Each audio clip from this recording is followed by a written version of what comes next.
Hello everyone, সবাই কেমন আছো? এই দেখো আমরা এখন বানাবো সরা পিঠে। তো সেই জন্য দেখো আমার জেঠি এখানে চালের যে গুঁড়ো থাকে সেটাকে ভালো করে মেখে নিচ্ছে। এটা যদি ভালোভাবে মাখানো হয়, ভালো করে মানে ফেটানো না হয়, তাহলে কিন্তু পিঠেগুলো ফুলবে না। তো তারপরে দেখো আখার উপরে সরা বসিয়েছে, সেটা গরম হবার পরে তো এই ব্যাটারটা এখন দিয়ে দিচ্ছে।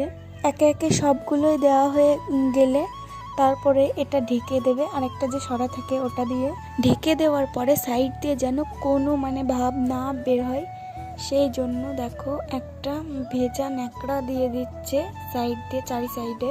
আর আমার দাদার মেয়ে কি বলছে চলো সবাই শোনো। আর কি খাবা তুমি? পিঠে খাবা না? তুমি পিঠে খাবা না?